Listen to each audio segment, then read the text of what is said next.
You are listening to the Bureau Chiefs with Michael Serapio, a prime-time politics podcast from CPAC.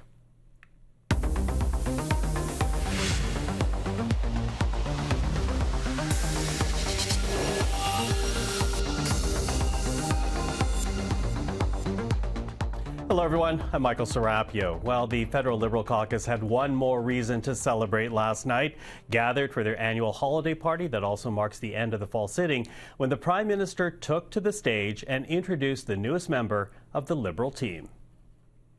Some may have just joined our party. Some, like literally, just joined our party. So let's give a warm welcome to our newest member of the Liberal Party, Michael Ma, the MV for Union Markinville.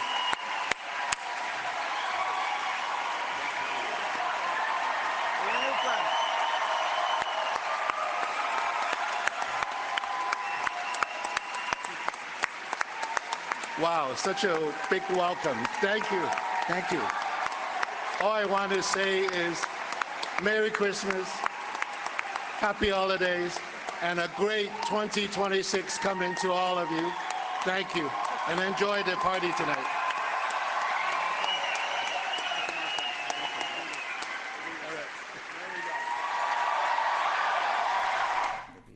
Well, with that, let's bring in the Bureau Chiefs. Robert Fife is the Ottawa Bureau Chief for the Globe and Mail. Tonda MacCharles, the Ottawa Bureau Chief for the Toronto Star. And Joël-Denis Bellavance, the Ottawa Bureau Chief for La Presse. Hello to the three of you. I couldn't help but catch the Prime Minister misstating the GTA riding of a new one in Union Markinville, no one ever heard of. As one who had his high school years in South Markham, just south of Unionville, you got it. I smiled. I'll say.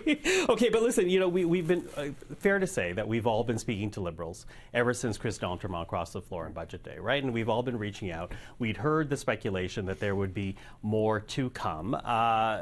But did you expect this to happen yesterday, Bob? I certainly didn't expect it, and to be honest, I didn't even know there was an MP called Michael Ma of the Conservatives, because they keep most of their MPs hidden from journalists.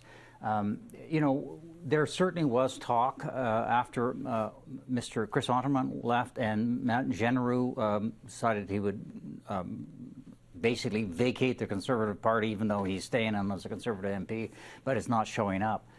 We were told by a lot of Liberals that they were working on people, but that's been weeks now, and we sort of thought, well, maybe this is not going to happen. That Mr.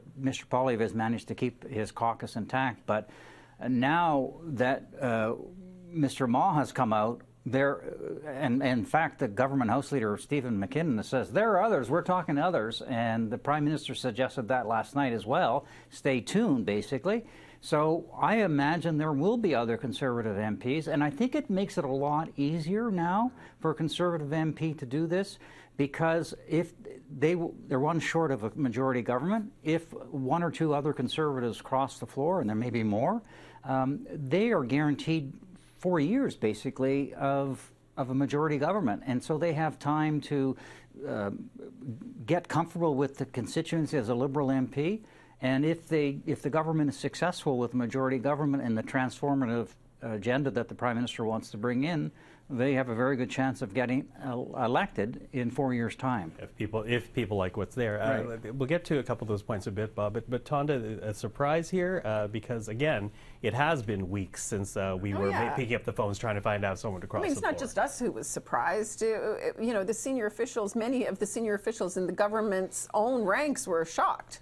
They didn't even know who Michael Ma was last night. You know, it was kept very tightly, the information. The best loved Liberal now, by the by, just saying. And I think that, everybody's going to be more intently watching if there are going to be other floor crossers. I think some of the same calculations come into play for anyone contemplating it, which is to say, they can, if they get to majority level, then they have 4 years, or they conceivably could face an electorate within a much shorter time, you know. So I think that for the MPs thinking about it, they have to be either both confident that they can win their riding as a Liberal, and so if you're out west in, say, Alberta or Saskatchewan, you don't like the way the Conservatives are going, you might not feel comfortable that you can win re-election as a Liberal. The other consideration, I think, is, or you have to be comfortable thinking this is your last kick at the can and maybe you're not going to run for re-election. So I think those things are still at play, but big coup for the Carney Liberals last night. It absolutely juiced their Christmas party, and look, they're sailing in now to the parliamentary break. Just one vote shy of a majority. That's really quite something. Yeah, it is quite something. Joël-Denis?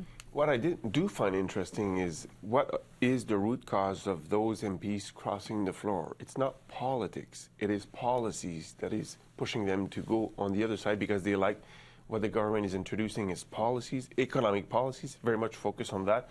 Law and order as well is attracting them. And also the fact that they feel that Mr. Carney, over the last 6 months, has demonstrated as a serious leader trying to reduce our economic dependency towards the United States and diversify our trade. And I think the latest agreement between Alberta and Ottawa also, I think, contributed to the thinking of many MPs, and one that pushed him over the other side. But it's policies, not politics, that is driving those. Well, is it, though, just policy? I mean, let's face it, a lot of the ones who've crossed have complained about the style of politics and leadership of their own leader. That's what I'm saying. Yeah, the politics of their own leader, but policies put forward by the Carney government. Okay, and I'll get to that in a moment. But, you know, part of this, too, is a bit of what you were talking about before there, Joël-Denis. The policies of the Prime Minister, Mr. Carney, has brought the Liberals now more centre, and occupies a space that could have been occupied by red Tories, blue Liberals, red Tories. And interesting, it's Chris D'Entremont that's crossed over, as well as now Michael Maw, ridings that arguably, if they vote Conservative, it's on economic grounds. They are their battleground ridings, but they do vote mainly on economic issues, and they now occupy the same economic space. So to me, if you're looking for the next MP to cross over, which I've spoken to a couple of Liberals, that action is going on right now, and as you said, we heard that from the House Leader today. It seems to be that those are the Conservative MPs you need to be watching, those that barely won their ridings in the last vote, but also might be in tune with the economic policies of this Prime Minister. Watch the House of Commons. Go back and look at the House of Commons when Pierre Poilievre is up on his feet, sloganeering about the Prime Minister is on a vacation when he's actually meeting billionaire investors to invest in Canada, or he's trying to accuse the Prime Minister of somehow trying to profit off of Brookfield, which he was the chair of it before he became Prime Minister, which is one of Canada's most successful companies. It's $1 trillion global company. He's not profiting off this. But if you look at their faces, they're not a happy bunch. Now, you've got people around them that are cheering and they love all this sort of stuff, but the more centrist red Tories in that, and there aren't that many of them left in that caucus, they're not cheering. They kind of have these sad looks on their faces, like, what the hell am I doing here? And Mr. Poilievre is not reading the room. He's thinking about, obviously, the leadership review that's coming, and he's got his right-wing base that he's trying to fuel up and keep happy, but it isn't. I don't think it's resonating with a lot of these members of Parliament, and it's certainly not resonating with Canadians, even though the Conservative and Liberal parties are pretty close together. But when you come to leadership, Mark Carney's like at 62%, and Mr. Poilievre is 25 points behind. That's not very good. Yeah, to the point where the leader becomes a drag on the party because the party is outperforming Poilievre on the polls. You're going to say something. I think it's also interesting that Steve McKinnon, though, noted that yes, there are others that they're talking to, and there are many in the Conservative caucus who disagree with Mr. Poilievre's style of leadership.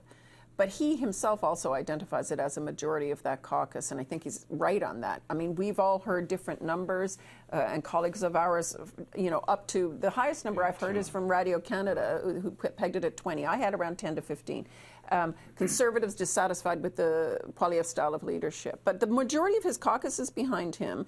It seems to me there's a window now, though, if caucus wants to really push him and apply some pressure between now and the leadership review, now is the time. And Michael Maw's departure will have an effect. It'll have a demoralizing effect and a rethinking effect. And look, there's been some really interesting polls out this week particularly one from Angus Reid, that talked about how among Conservative supporters, Conservative voters, their approval and their desire, the number that thinks that there should be a change in leader, that's growing. His disapprovals among his own base is growing, and so that's shocking to me. That's really, I think, shows that Conservative MPs will think long and hard over the holidays about what they do at the leadership review and in the next session. And the timing of it all is very important because MPs left Ottawa for their riding, and they will be meeting their constituents. And I think probably for the Conservative MPs in Toronto area or in Ontario, those who could flip, because of similarities between, policies of the blue Liberals and red Tories and all that, they will be, I guess, having some exchanges with their own constituents, and they may be, convinced by their own voters to switch because they like what they see in terms of policies from Mr. Carney. So this is it is, I think, it opened le barrage, the dam, the floodgates. And to possibly more than one more MPs joining the Liberal rank over the next few weeks. And did you notice this week, Chris D'Entremont, the first Conservative to cross last month, he doesn't look uncomfortable in Liberal ranks. He, at one point, got up to ask a lob ball question, we call them, of the Liberal government as a Liberal, and he kind of took a swat at the Conservatives and made a joke about he stood up and started rhyming off Conservative talking points, and then wait, now I'm a Liberal, and then he asked his Liberal question, and it was a funny moment. Most of the House cracked up, not the Conservatives, of course, but he looked really bien dans sa peau, comfortable in his own skin as a Liberal. Which does lead me to question, what is it about Pierre Poilievre's style? When you speak to the individual people there that may go over, they're thinking of going over, spoken to the people who might go over, what are they saying about the criticisms they're hearing about the way Mr. Poilievre runs his caucus? Well, first of all, he likes the performance partisanship, but in many ways it comes across as very juvenile when you're dealing with a prime minister who's a technocrat, who's very serious and has laid out a very serious agenda for a country that is in the midst of a trade war with the United States. And he's doing these cheap stunts that I don't think that works for even on the pipeline that we saw earlier this week in the House of Commons. This is a big deal here for Alberta. If they can get the government to get a pipeline, and the MOU is much more than just a pipeline. It has involved in a lot of other things that will benefit Alberta. And he's trying to drive a wedge for political partisan purposes. I think that's the kind of stuff that hurts him in Alberta, but it hurts him across the country, because with chambers of commerces and business associations and think tanks and ordinary Canadians who are worried about the economy, when they see these kind of stunts, I think that undermines Mr. Poilievre. He doesn't not come across as a serious person. People will say, well, all he's done is spent 20-some years in Parliament. He's never done anything. And every day when he comes to the House of Commons, he seems to prove that point. I hear slightly different criticisms within the caucus from Conservatives that I've spoken to, and it comes often down to either, in some cases, roles they don't have, that there's a focus on a very tight inner circle team of advisors, trusted advisors, that doesn't seem to broaden to include input from caucus. On the other hand, I think Mr. Poilievre also a year ago, this time a year ago, I guess, we're almost at the year point when Freeland resigned, right? December 16.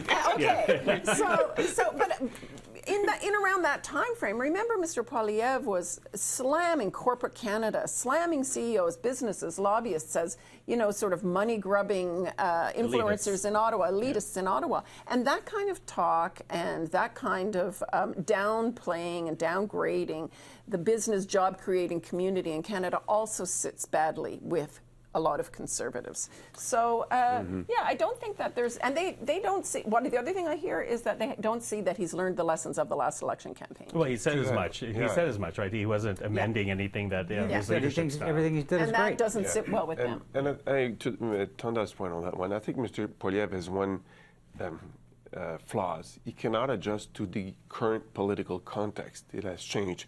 Doing stunts against Justin Trudeau was working fine. Doing the same thing against Mark Carney is not working, and he should adjust, I think, his strategy towards that.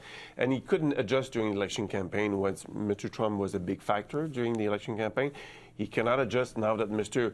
Carney is getting more and more comfortable being Prime Minister of Canada, and that will make his job more difficult as time goes on. So, you touched on it a bit, but I want to now fast forward to the end of January, because that's when there's going to be a Conservative leadership review. And when you think about Joe Clark, he resigned after getting 66.9% of support at that convention, 67% if you round up. He resigns. Everyone I've been speaking to up until last night, very confident that Pierre Poilievre is going to do well at the convention level. What number did they use?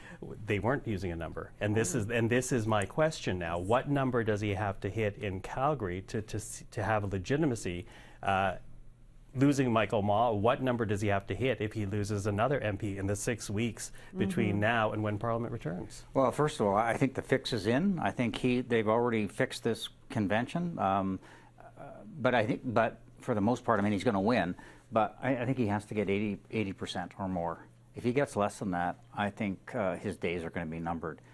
Particularly if they start to lose other members of Parliament, then you're going to see this kind of stuff we saw in Joe Clark's days, where caucus feuding and people questioning the leader and calling us with information that we'll be happy to report on. We love those calls. It could get very, very messy. And the problem for Mr. Poilievre is that if the Prime Minister does get a majority, I mean, his way out of this is to trigger an election campaign. That's take a roll of the dice and see if you can win a government. But if he gets a majority, or if the Bloc or the NDP don't want to play with Mr. Poilievre's game, the longer he stays as leader, I think the more difficult he is going to be holding onto that job. I think Mr. Poilievre won the leadership with 70% of the points of the vote in 2022 of the party. And I have heard Conservatives say to me, 80% is the number that he has to get to solidify support, to quell caucus dissent, and to show that he is on a growth track, not a diminishing track of returns. And so, I'll take them at their word. If they want to see 80%, that's a pretty significant number, and it's not an easy target. Yeah, and to that, when you talk about growth track, it was in that Angus Reid report where the Conservatives identified they need 1 million more votes. And so you need to attract 1 million voters outside of those who voted Conservative the last time to get them over the top. I'm not sure about that number. I read that number. I thought that was a bit excessive. I think that there is enough swing ridings. But it goes to your point, though, about the need to prove that you can grow the votes, not the trend lose is. Yeah. I would say in terms of leadership result, he needs to get over 80%, as Tonda and Bob mentioned. Coming back to other leaders who resign not getting 80%, Bernard Landry of the Parti québécois resigned after getting 76%. So he sort of established also some precedent in that regard. But for Mr. Poilievre to be able to continue, 80% is the minimum he should get. I mean, 50 plus 1 isn't going to cut it. No. So says the Supreme Court.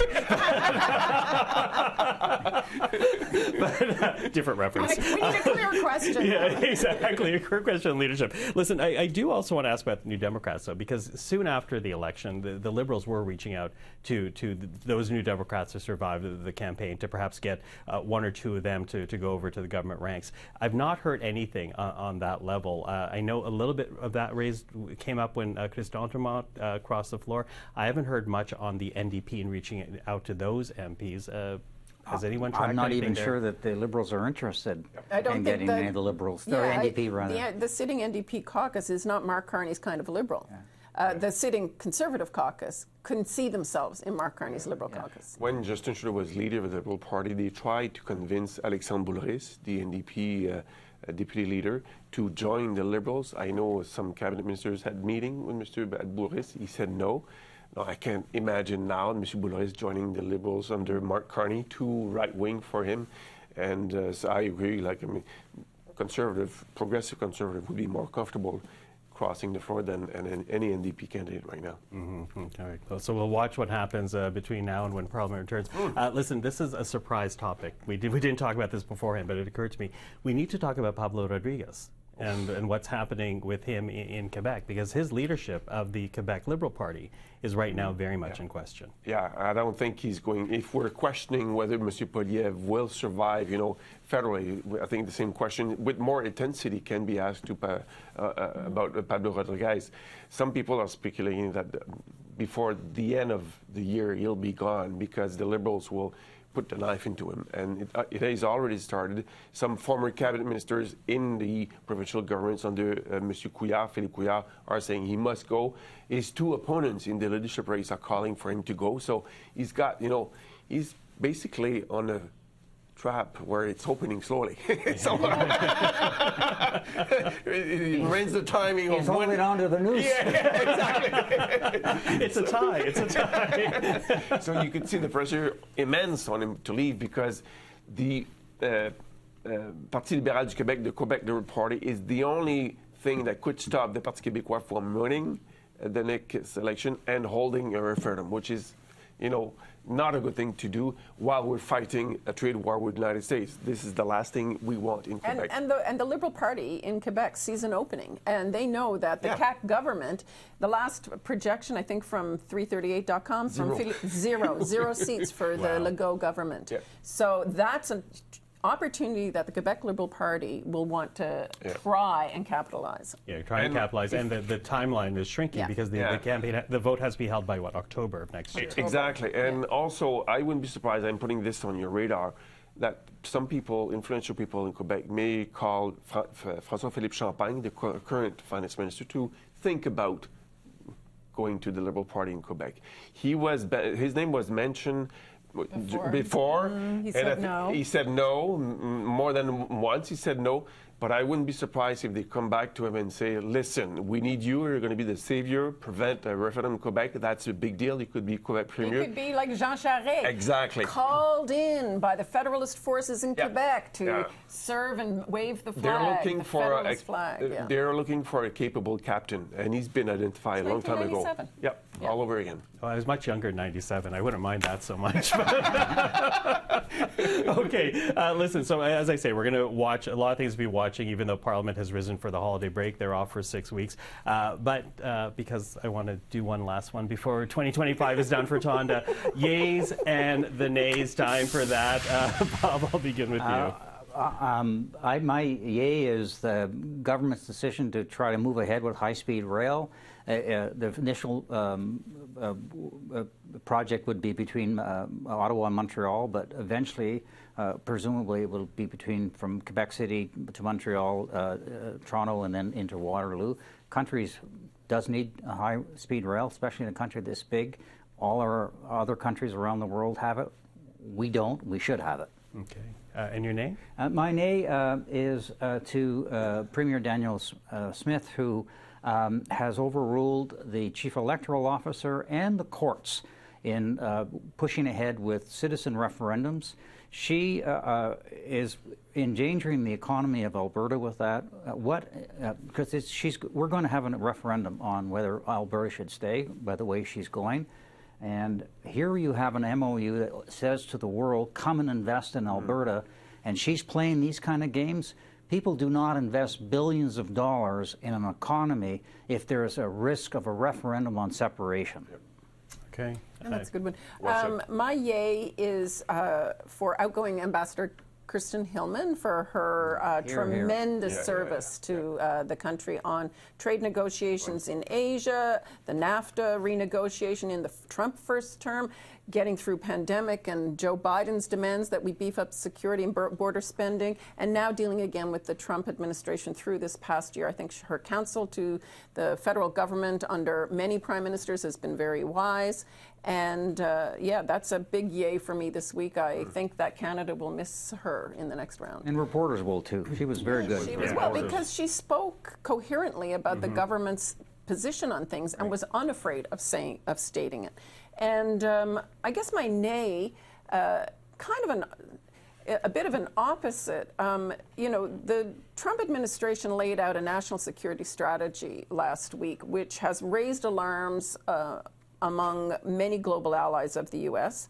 And say what you will about a piece of paper like that and a document like that, it's very instructive. It does lay out and articulate where this administration is going. And two of the frontline cabinet ministers this week had crickets to say about it.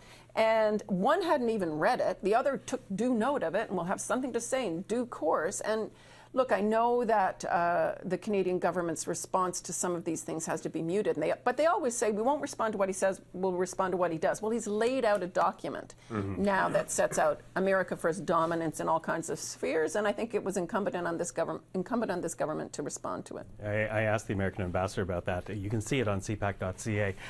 Yeas and nays for you. I just want to add something. Kirsten Lilliman coming back to Canada, is she going to run a by-election to replace Christophe Freeland and join the Liberal government? Just throwing that out there. That could be something. You know, she could enter the political arena.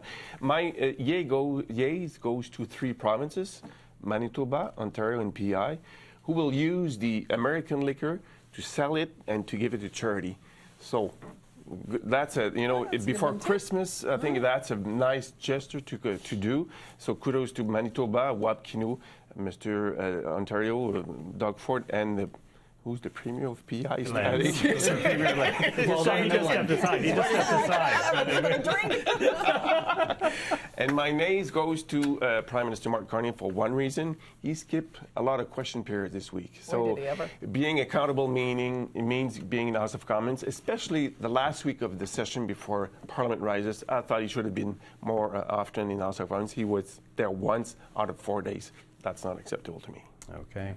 Well, with that, let's now switch over to the look ahead, not for next week, but for the next 6 weeks. Bob? Well, we're going to watch to see what other Liberal or Conservative MPs cross the floor to join the Liberals. I think this is not over. And the problem for us as journalists is they've learned the lesson of keeping this very, very tight. And, you know, it comes as a, we will be sitting at home. It comes as a surprise to us. Damn! Yeah. It's under the tree. You'll find out what it is, Bob.